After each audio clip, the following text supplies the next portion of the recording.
Madam వాళ్ళ నిన్నటి ముందు కదా పాయింట్ నెంబర్ 7 నుండి స్టార్ట్ చేయాలి. 9 సారీ 9 నుండి స్టార్ట్ చేద్దామా? అంటే ఇంకా ముందు ఒక 2 పాయింట్ వెనక్కి వెళ్తాను అండి. 7 నుండి స్టార్ట్ చేస్తాను. 6 నుండి స్టార్ట్ చేస్తాను.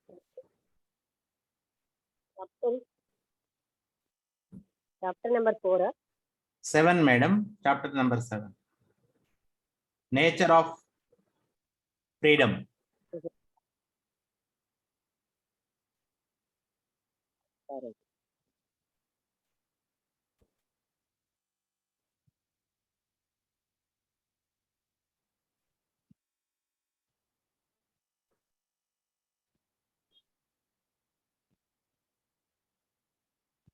Okay okay.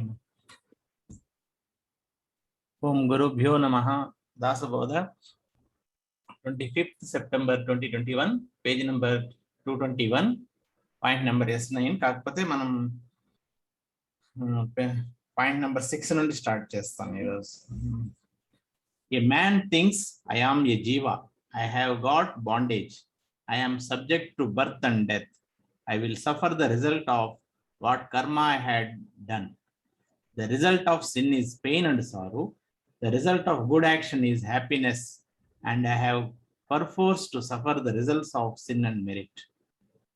He thinks that he cannot escape the result of sin and merit, and he cannot escape confinement in the womb.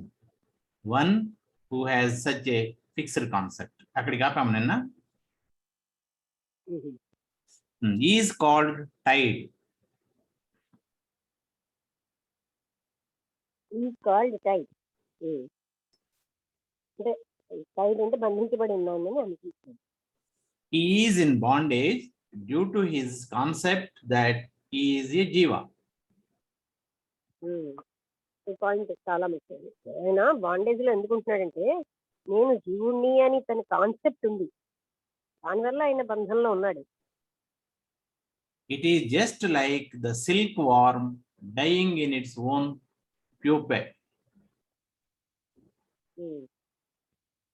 ఇది శిల్పం అంటే శిల్పునిచ్చేటటువంటి ఆ పురుగు ఏం చేస్తుంది, ప్యూపా స్టేజ్ లో దాని చుట్టూరా అది ఒక సెల్ తనంతా తన స్రావంతో ఏర్పరచుకుంటుంది. అంటే తనే అందులో బంధం అయిపోతుంది అనమాట. అంటే శిల్పం టైం ఓన్ ప్యూపా అంటే ప్యూపా స్టేజ్ లో అది అలా ఉంటుంది. అంటే దాని చుట్టూరు ఒక సెల్ నిర్మించుస్తుంది. అలాగా మనం ఏంటంటే భావన వల్లే, అంటే మనం బయటకు నిర్మించుకోవట్లేదు, మన భావంతోనే మనం బంధీకృతం అయిపోతున్నాం. This man is ignorant like that. ఈ మనిషి కూడా ఆ శిల్పం లాగే అజ్ఞానంతో ఉన్నాడు. He has no knowledge about God and thinks that his birth and death is not avoidable. అంటే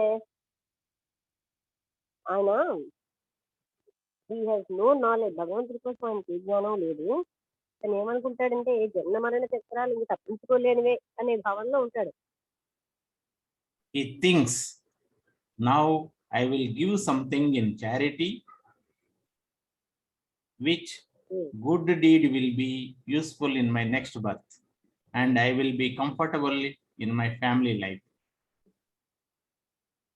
తను ఏమనుకుంటాడు, నేను ఇక్కడ కొంత ధనాన్ని దాతృత్వంగా ఇస్తే నా నెక్స్ట్ జీవితంలో నేను నా కుటుంబంతో హాయిగా ఉంటాను అన్న భావంతో ఆయన అలాంటి పనులు చేస్తాడు. I am poor because I have not given anything in charity. నేను పేదగా ఎందుకున్నానంటే నేను ఇంతకుముందు ఎవరికి దాన ధర్మాలు చేయలేదు. Now at least I should do something. ఈ జన్మలోనైనా నేను ఏదైనా చెయ్యాలి ఇప్పుడైనా. Thus he gives one copper coin and an old piece of cloth and hopes to get the return 1,000 times of that. అందుకనేనా ఒక రాగి నాణెం, కొన్ని పాత బట్టలు, ఏదో బత్తం ఇతరులకు ఇస్తాడు. అంటే అతను పేదరికంలో ఉన్నాడు. పైగా ఏమనుకుంటాడు, ఇది నాకు వేల రెట్లు నాకు లాభాన్ని చేస్తుంది, నేను భావిస్తాను. He hears the merit of giving in charity at sacred places like Kushavarta and Kurukshetra and goes there, gives something in charity, thinking that he will get the return thousandfold. మన వాళ్ళు చెప్తూ ఉంటారు, పుణ్యక్షేత్రాల్లో ఇచ్చిన దానం కానీ, నామజపం కానీ, స్తోత్రాలు కానీ బయట ఒకసారి చేస్తే అక్కడ వేల సార్లు చేసిన ఫలితం అని. అందుకని ఆయన ఏం చేస్తుంటాడు, అలాంటి దగ్గరికి వెళ్ళి చేస్తాడు. సో దట్ ఆయన ఇంకా వేల కొద్ది పొందుతానన్న భావంతో. By giving a far thing and by giving a piece of bread to a guest, he thinks that he will be having a heap of bread pieces as his merit. ఆయన ఏమనుకుంటాడు, ఒక bread ముక్క ఆకలితో ఉన్నవాడికి ఇవ్వడం, లేకపోతే ఒక అర్థం అంటే ఇక్కడ ఒక రూపాయి నాణం పావలావో ఇచ్చాం, పావలాలు చల్లవు అనేది ఒక రూపాయి అన్నాం ఇస్తే ఆయన ఏమనుకుంటాడంటే అవి పోగు అంటే బ్రెడ్ పోగు తనకు దొరుకుతుందని. పోగు అంటే ఏంటి, హీప్ అంటే పూర్తిగా బ్రెడ్ ముక్కలతో నిండిన ఒక హీప్ పోగు తనకు దొరికిపోతుంది అనుకుంటాడు. అలాగే తను ఇవాళ ఇచ్చిన ఈ చిన్న కాయిన్ ఇది ఎన్నో వేల ఫలితాన్ని ఇచ్చేస్తుంది, నెక్స్ట్ జన్మలో అంత ధనం వచ్చేస్తుంది అన్న భావంతో ఇచ్చినాడు. అది మెరిట్ అంటే పుణ్యం అనుకుని. He imagines that he will eat it in the next birth. ఇప్పుడు నేను ఇచ్చింది తను ఊహిస్తాడు, నేను వచ్చే జన్మలో దీన్ని తింటాను. Thus, the desire of next birth and results of the actions bind a man. అందుకని రాబోయే భర్తని దానికి తగిన ఫలితాలు అతను బంధిస్తున్నాయి. ఇప్పుడు మనకి ఇలాంటి భావాల్లోనే అన్ని చేస్తున్నాం. కృష్ణమూర్తి గారు ఏం చెప్తున్నారు, ఇప్పుడు ఈ క్షణమే నువ్వు లిబరేట్ అవ్వమని, ఇంకా జనన మరణాలు వస్తున్నాయంటే ఈ క్షణమే అటువంటి స్థితిలో ఉండమని. అది అంటే కృష్ణమూర్తి గారే కాదు అలా చెప్తున్నారు, రామదాస్ గారు కూడా చాలా వరకు అంత గట్టిగానే చెప్తున్నారు. అంటే ఇవన్నీ భావాలతో మనం పనులు చేస్తున్నాం. అంటే అక్కడ కూడా స్వార్థమే, పుణ్యం వస్తుందనో ఇంకేదో ఈ జన్మలో కొంచెం ఇస్తే ఇంకో జన్మలో చాలా వచ్చేస్తుందని ఇలాంటి భావాలతో చేస్తున్నాం. ఇది కూడా నిస్వార్థ కర్మ కాదు, అంటే కార్యం ఎంతో చేస్తున్న కర్మ అంతకంటే. One who thinks that what he gives in this birth he will receive in the next birth should be known as ignorant and bound. ఇప్పుడు ఇచ్చిన నక్షత్రంలో పొందుతాను అనుకున్నాడు అజ్ఞాని. మేడం మీ వాయిస్ డౌన్ అయిపోయింది మేడం. మళ్ళీ చెప్తాను. ఇప్పుడు ఇచ్చింది వినబడుతున్నానా, మళ్ళీ జన్మలో పొందుతాను అనే భావంతో ఇచ్చినవాడు అజ్ఞాని, బంధితుడు అయిపోతున్నాడు తన భావాలతో. The human body is got after many births, and if you do not attain liberation through wisdom here and now, rebirth cannot be avoided. చెప్పినట్టు చెప్పారు. అంటే మానవ శరీరం అన్నది చాలా గొప్పది. ఈ క్షణం ఇప్పుడు కానీ మీరు ముక్తిని పొందకపోతే, మరొకసారి చదవండి ఎవరికి. The human body is got after many births, and if you do not attain liberation through wisdom here and now, rebirth cannot be avoided. అంటే ఎన్నో జన్మల తర్వాత మనకి మానవ జన్మ వచ్చింది, ఎందుకంటే మానవ జన్మ చాలా దుర్లభం అంటారు. ఇప్పుడు కానీ ఈ క్షణం కానీ మనం లిబరేట్ అవ్వకపోతే తప్పనిసరిగా వాళ్ళు పునర్జన్మ అంటే మనం ఆ జన్మని మళ్ళీ పొందక తప్పదు. It is not certain that the next birth will be in human kingdom only. One has to fall in lesser kingdoms of animals also. దేని కొన్ని నిశ్చయంగా మళ్ళీ వచ్చే జన్మలో మానవులుగా పుడతామని లేదు. మళ్ళీ ఇంతకంటే తక్కువ జన్మలు కూడా మిగిలిన జన్మలు కూడా తీసుకోవచ్చు.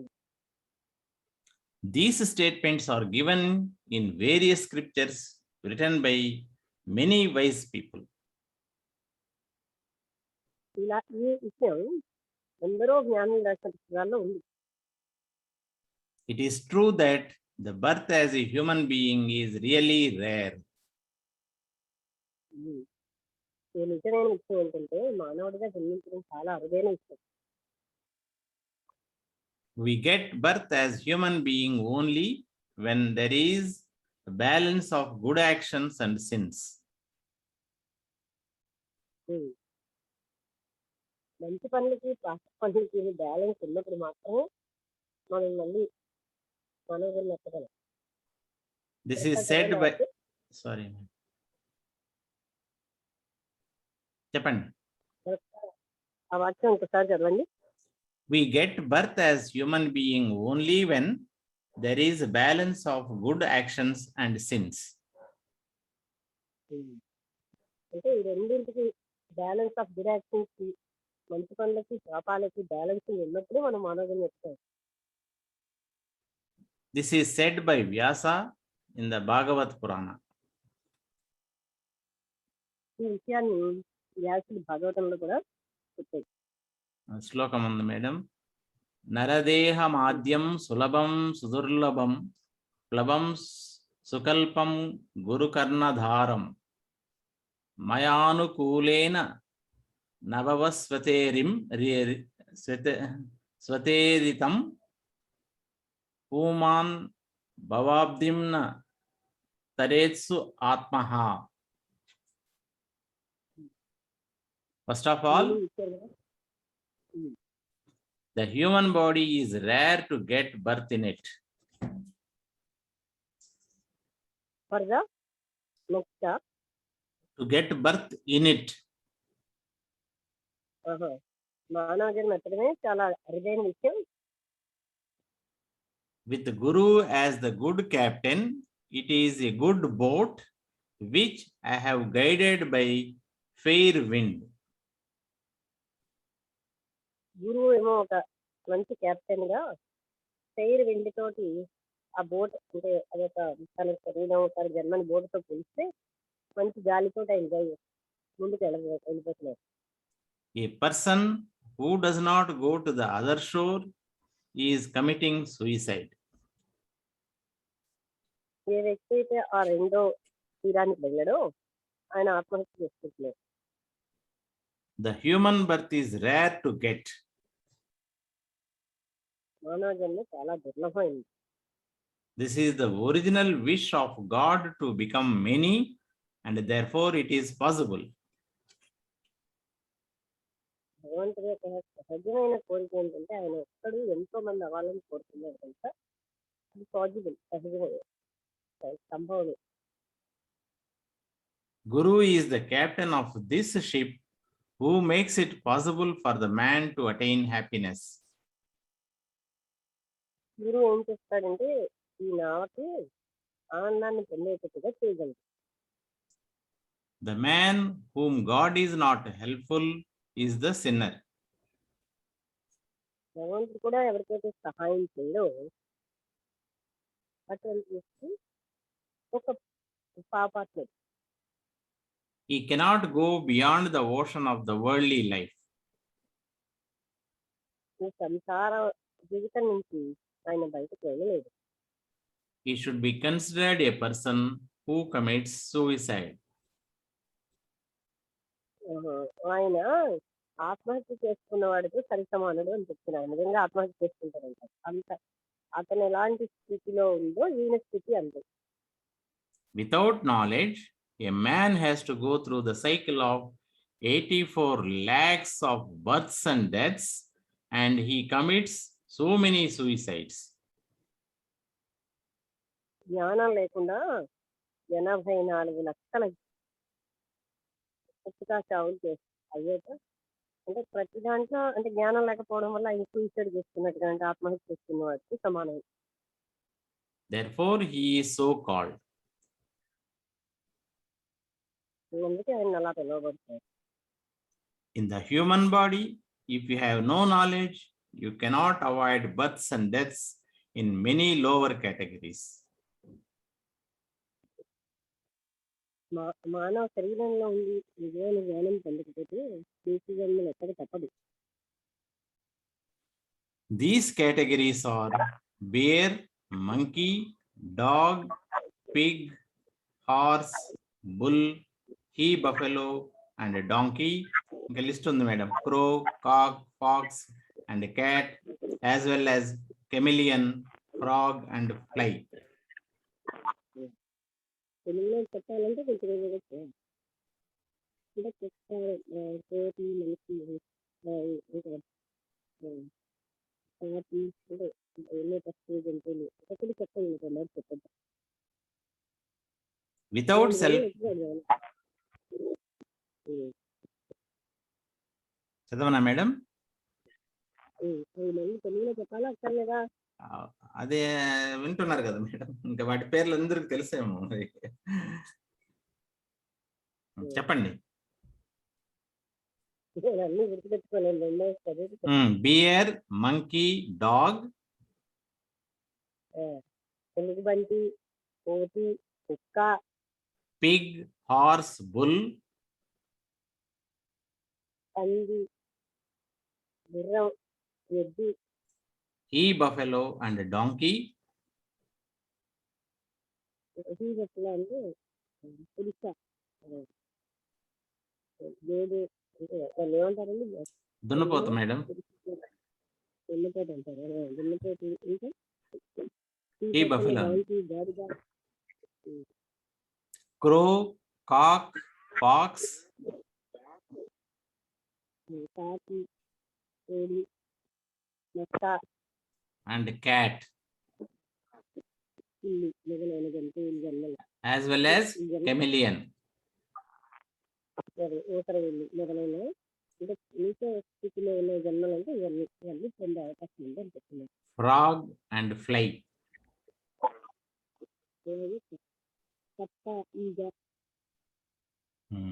Without self knowledge, man has to take birth in such categories.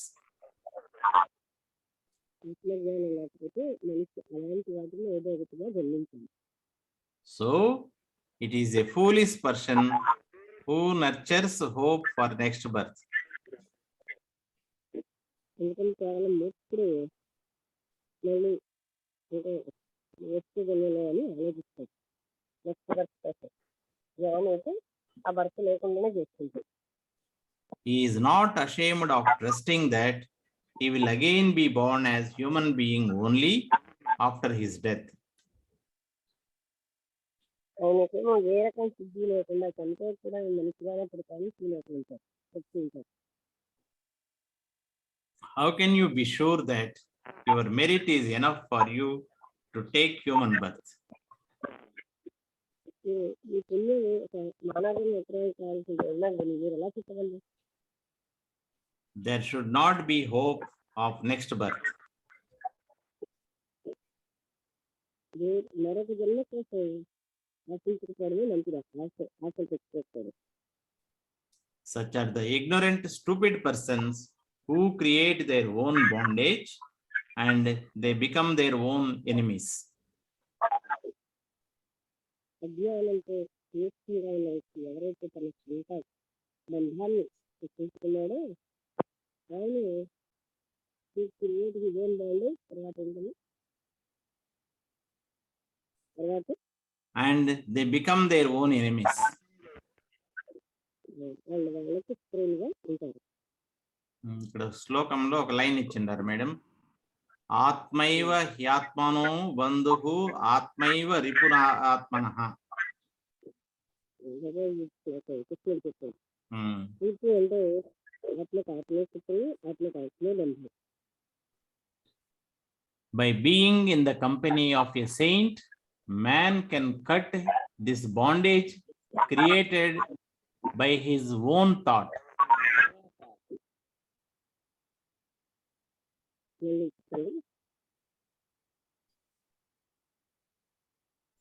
తన ఓన్ బాండేజ్ తను క్రియేట్ చేసుకుని తన ఓన్ ఆలోచనతో నేను చూడలేదు, మీరు చెప్పింది వింటున్నాను.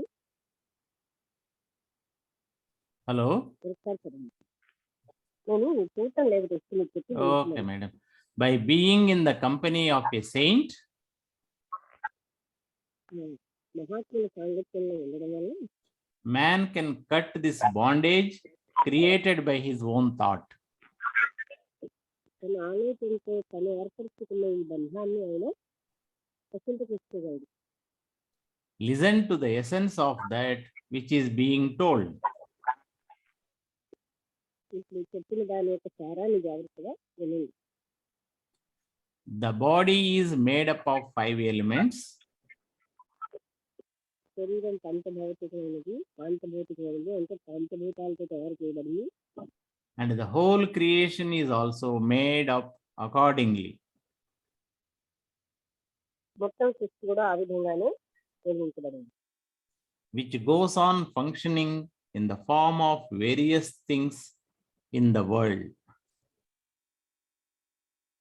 In the form of various things in the world. ఇది అలా ఎన్నో పదార్థాలుగా పనిచేస్తూ ఉంటుంది. The bodies, the states of mind, ఈ శరీరాలు, మనసు యొక్క స్థితులు, the pride of minus, minus MYNESS, నేను అనే దాని వల్ల వచ్చిన గర్వం, the places, స్థలాలు, the enjoyment, ఆనందాలు, the degrees,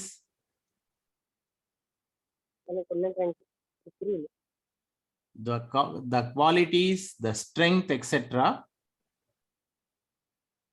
లక్షణాలు, బలం మొదలైనవి are classified into 4 categories. వాటిని 4 రకాలుగా విడగొట్టబడ్డాయి. The 4 bodies are physical, the subtle, the causal, and the great causal body. 4 శరీరాలు ఏంటంటే భౌతికమైనవి, కారణ శరీరం, ఫిజికల్, సటిల్ సూక్ష్మ శరీరం, Causal body కారణ శరీరం, and the great causal body. మహాకారణ శరీరం. The 4 states of mind are కదండి. walking, dreaming, sleeping, and beyond sleeping. Waking జాగరూకంగా ఉండడం, నిద్రపోవడం, నిద్రకు అతీతంగా ఉండడం, బియాండ్ స్లీపింగ్ అంటే ఏంటంటే Sleeping and beyond sleeping.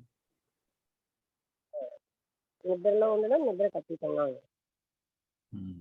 The pride of minus is 4-fold.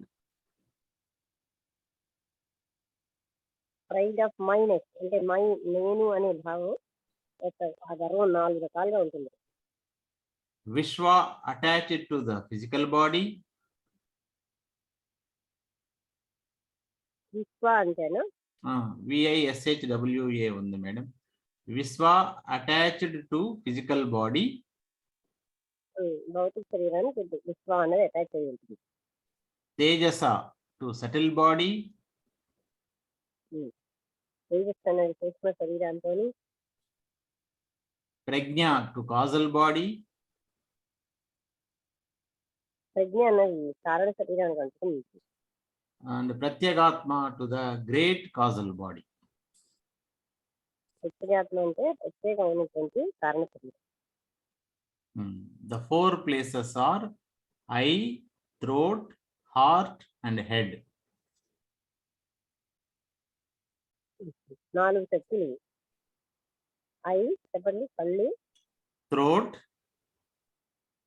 గొంతుగా, heart, గుండెకాయ, గుండె, and head.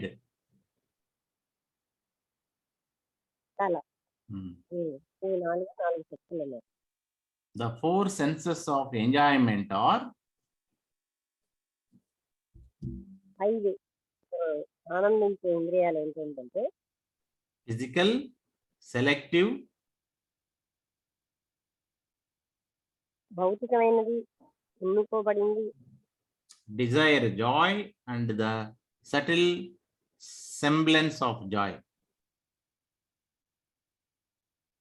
కోరిక ఆనందం, సటిల్ సంబలెన్స్ అంటే సూక్ష్మతరమైన చిన్నగా ఉన్నటువంటి కోరిక, ఇదే ఆనంద స్వభావం. The 4 degrees or facets of Om are 4 డిగ్రీలు ఏంటంటే నాకు చదవండి. The 4 degrees are facets of Om are A, U, M and M. Facets are own and wars are Om R A U M and small లో MM అంటే అనేసి madam. ఓంకారంలో ఉన్న sound ఆ అదే అక్కడ చెప్పారు. A U M and అది అంటే ఆ ఊ మా ఈ సౌండ్ ఉన్నాయి. The 4 qualities are 4 లక్షణాలు ఏంటంటే tamas, rajas, sattva and pure sattva. Rajas, తమస్సు తత్వము, ప్యూర్ అంటే పవిత్రమైన తత్వం. ఇవి 4. The 4 strengths. మేడం ఎన్నో పాయింట్స్ చదువుతున్నారు? ఇది 33లోనే ఎలాబరేట్ గా అది ఫస్ట్ రీడ్ చేశాం కదా పాయింట్స్ అన్ని, వాటి ఎక్స్ప్లెనేషన్ ఇస్తున్నారు ఇక్కడ. The 4 strengths or powers are 4 ఫలాలు ఏంటంటే action, matter, will and wisdom. Action అంటే పని, ద్రవ్యము, ఇచ్ఛాశక్తి, జ్ఞానం. In each day, in each body, these are 8 making 32 in all. Each body అంటే ప్రతి శరీరంలోనూ 8 ఉంది. చదవండి. In each body, these are 8 making 32 in all. ఒకదానికి 8 ఉంటే 4 ఉంటే 32 సరే అవుతున్నాయి అన్ని కలిపి. The physical body has 25 categories. భౌతిక శరీరానికి 25 కేటగిరీస్ ఉన్నాయి. And the subtle body has also 25 categories. సూక్ష్మ శరీరం కూడా 25 లక్షణాలతో ఉంటుంది. The total of 82 elements. మొత్తం 82 ఎలిమెంట్స్ ఉన్నాయి. This is further mentioned in 17th Dasika, OVs 1 to 9 in this book. దీన్ని ఎలాబరేషన్ అక్కడ ఇస్తున్నారని చెప్తున్నారు 17వ దశకం.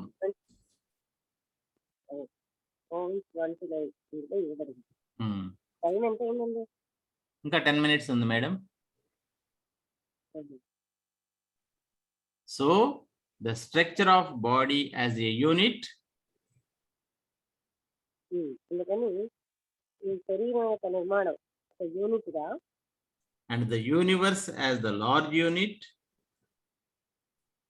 విశ్వాన్ని ఒక పెద్ద యూనిట్ గా is arranged in this way. ఈ విధంగా నిర్మించబడింది, అంటే అరేంజ్ చేయబడింది. But it must be noted that కానీ ఈ విషయాన్ని మనం గ్రహించాలి ఏంటంటే all this expanse is of the primordial will of God. All this expanse అవును మేడం. అంటే ఇది వివరణతో ఉన్న ఎక్స్పాన్షన్ అన్ని కూడాను విల్ ఆఫ్ గాడ్, భగవంతుడి యొక్క ఇచ్ఛాశక్తి. Namely, I am one and I will become many. అంటే నేను ఒక్కనే అయినా నేను అన్ని ఎక్కువ మంది అవుతాను అని చెప్పడం. While counting these, many people are confused. ఇలాగా ఇది లెక్క పెట్టుకుంటుంటే చాలా మంది ప్రజలు కన్ఫ్యూజ్ అవుతారు. There are many differences in various opinions. ఎన్నో రకాలైన భేదాలు, ఎన్నో రకాలైనటువంటి అభిప్రాయాలు ఉన్నాయి. And with the differences, arguments increases. ఈ భేదాలతో ఏమో వాదనలు ఎక్కువైపోతాయి. But only saints know how to coordinate all the opinions into one system of philosophy. కానీ మహాత్ములకి మాత్రమే తెలిసి వీటిని ఒకే ఒక దానిగా, ఒకే ఒక ఫిలాసఫీగా ఎలా చేయాలి. In the dialogue of the sages, the key is that the body is to be understood as belonging to 5 elements. మహాత్ములు చెప్పిన ప్రకారం శరీరం అంటే అసలు తాళప్యం ఏంటంటే 5 పంచభూతాత్మకమైనటువంటి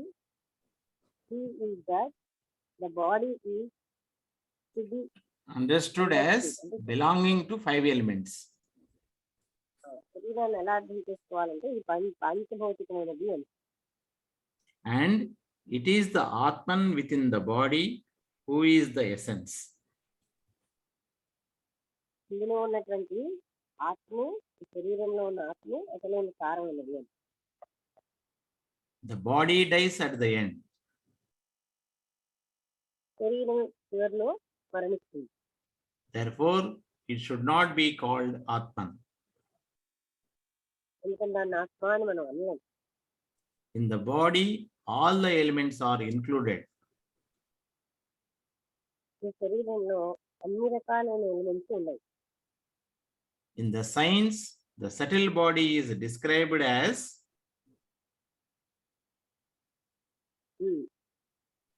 consisting of సరేండి. అలా చదవనా మేడం? ఆ, ఆ. In the science, the subtle body is described as అంటే విజ్ఞాన శాస్త్రంలో ఈ సూక్ష్మ శరీరాన్ని ఎలా వర్ణిస్తున్నారంటే consisting of consciousness, which is ego, intellect, mind, chitta, etc. ఈ ప్రజ్ఞని అహం, మనస్సు, చిత్తం అలాగా వర్ణించారు. The 5 life forces, 5 ప్రాణశక్తులు, 5 objects of senses, 5 ఇంద్రియాలు, 5 organs of action, కర్మేంద్రియాలు 5, and 5 sense organs. 5 ఇంద్రియములు. When we examine the subtle parts of the bodies, ఈ సూక్ష్మతరమైన భాగాలను మనం పరిశీలించినప్పుడు శరీరానికి సంబంధించిన we find that Atman is separate from consciousness, mind, intellect, and other principles. ఆత్మ అన్నది మన ప్రజ్ఞ కన్నా, మనస్సు కన్నా, బుద్ధి కన్నా వేరుగా ఉందని తెలుస్తుంది. At the level of the body, there are 4 bodies. శరీరం యొక్క లెవెల్లో 4 శరీరాలు ఉన్నాయి. Which are the physical, the subtle, the causal, and the greater causal. అవి ఏంటంటే భౌతికము, సూక్ష్మ శరీరమైనవి, కారణము, మహాకారణము. While at the level of the universe, there are again 4 bodies which are called అంటే విశ్వం యొక్క లెవెల్లో మళ్ళీ 4 శరీరాలు ఉన్నాయి. వాటిని ఏమంటారంటే 1 Virat, number 2 Hiranya, number 3 Avyakrit, and 4 basic Maya. 4వది basic మాయ, అవ్యాకృతం, తర్వాత విరాట్ స్వరూపం, Hiranya, madam. In all 8 vehicles of consciousness. ఈ 8 అంటే ప్రజ్ఞకి సంబంధించినటువంటి వాహకాలలో మళ్ళీ రీడ్ చేయనా మేడం ఇది? అంటే వెహికల్స్ బదులు వాహకం అంటున్నాను. వాహనాలు ఉమ్, ఉమ్, 5 శరీరాలు 4 శరీరాల్లో అని. ఉమ్. ఉమ్. So there are 4 in the body as a unit 4 శరీరంలో ఒక యూనిట్ గా ఉంటే and 4 in the universe as a unit. 4 విశ్వంలో ఉంటాయి. These Okay, unit are గా. the complete 8 bodies. ఇవి మొత్తం 8 శరీరాలు. Add these, the Prakriti and Purusha, వీటినే మనం add బీజర్ add to these the Prakriti and Purusha, which makes the total as 10 bodies. ప్రకృతి పురుష కలిసి వీటిని మొత్తం 10 శరీరాలుగా చేస్తున్నారు. అంటే 8ని ఆ 2 కలిసి 10 అవుతుంది. So these are the various elements. అందుకని ఇవి వేరు వేరు రకాలైన elements. And Atman is beyond this. ఆత్మ అన్నది దీన్ని అన్నిటికీ ఆవలుంది, అతీతంగా. Not taking part in anything but looks as a witness at the world as the result. మళ్ళీ not taking part as witness అంటే సాక్షిగా ఉండడమే కాకుండా The doer as the actor. అంటే యాక్టర్ అంటే చేసేవాడు, డూయర్ అన్న డూయరే యాక్టర్ గా ఉంటున్నాడు. And the instrument of action, which is Prakriti. అంటే ఇన్స్ట్రుమెంట్ యాక్షన్ అంటే కర్మని చేయగలిగే ఆ శరీరం ప్రకృతి. ఇక్కడ ఆపుదాం మేడం, ఇంకా 50 సెకండ్స్ ఉంది. కంటిన్యూ రేపు చేద్దాం. ఓకే, నమస్తే అందరికీ. ఎవరైనా డౌట్స్ అడిగితే అడగండి, లేదా ఏమైనా చెప్పాలంటే చెప్పండి.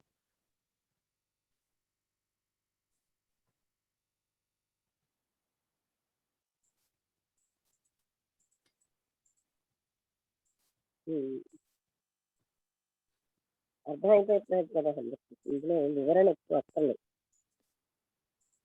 ఓకే.